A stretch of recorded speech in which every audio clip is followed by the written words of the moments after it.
ಗಾನಸಿಂಚನ ಜನಮನದ ಪದ ಪಯಣ ಕಾರ್ಯಕ್ರಮದಲ್ಲಿ 25 ಜನ ಸ್ಪರ್ಧಿಗಳಿದ್ದಾರೆ. ಇವರ ಸೆಲೆಕ್ಷನ್ ಪ್ರೋಸೆಸ್ ಹೇಗೆ ನಡೀತು ಅನ್ನೋ ತಿಳ್ಕೊಳ್ಳೋ ಕುತೂಹಲ ನಿಮಗೂ ಇದೆಯಾ? ಹಾಗಿದ್ರೆ ಬನ್ನಿ ನೋಡ್ಕೊಂಡು ಬರೋಣ. ದಿನನಿತ್ಯದ ಪಾಡನ್ನೇ ಹಾಡಾಗಿಸಿ ಹಗುರಾದವರು ನಮ್ಮ ಜನಪದರು.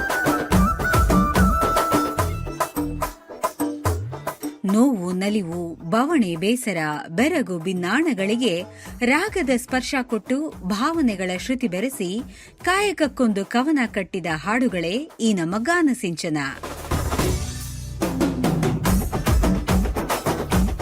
ಜನಮನದ ಪದಪಯಣವನ್ನು ಜನಮಾನಸಕ್ಕೆ ತಲುಪಿಸುವ ಚಂದನದ ಮತ್ತೊಂದು ಚಂದದ ಪ್ರಯತ್ನವೇ ಗಾನಸಿಂಚನ ಎಂಬ ರಿಯಾಲಿಟಿ ಶೋ.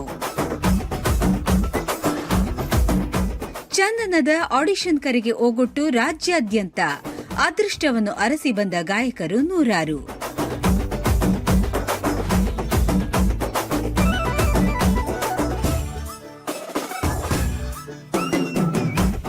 ರಂಗಭೂಮಿಯ ಜಾಡು, ಜನಪದ ಗಾಯನದ ಸೊಗಡು ಎರಡು ಮೇಳೈಸಿರುವ ಕಲಾವಿದೆ ವೈಜಿ ಉಮಾ. ಮಲ್ಲಿಗೆ ಹೂವ ತಂದು ಚೆಲ್ಲಲೇನೆ ರಾಣಿ ನಿನ್ನ ಮನಿಗೆ ಬರುಲೇನೆ.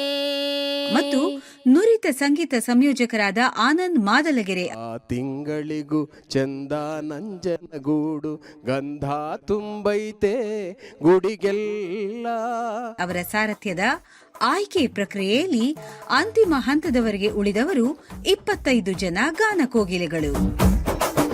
ಹಾಡಿನ ಗುಂಗಿಗೆ ವಯಸ್ಸಿನ ಹಂಗು ತೊರೆದು ಹಾಡಲು ಬಂದ ಯುವ ಮನಸ್ಸಿನ ವಯೋಶ್ರೇಷ್ಠರು.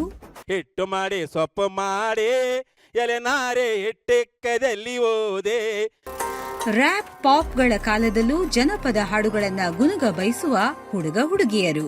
ಮುದ್ದು ಭೈರವ ಸ್ವಾಮಿ ಊರಿಗದ್ದುಗೆ ಎರುವಾಗ ಸಿದ್ದರ ಶಿವಮಠಕ್ಕೆ ಬೆಳಗಾದೋ ಕೋಲಣ್ಣ ಕೋಲೆ. ಎಲ್ಲರಿಗೂ ಸಲ್ಲುವ, ಪ್ರತಿಯೊಬ್ಬರು ಮೆಲ್ಲುವ ಹಾಡುಗಳ ಸಂಭ್ರಮ ಹೊತ್ತು ತರಲಿದೆ ನಮ್ಮ ವಿನೂತನ ರಿಯಾಲಿಟಿ ಶೋ ಗಾನಸಿಂಚನ.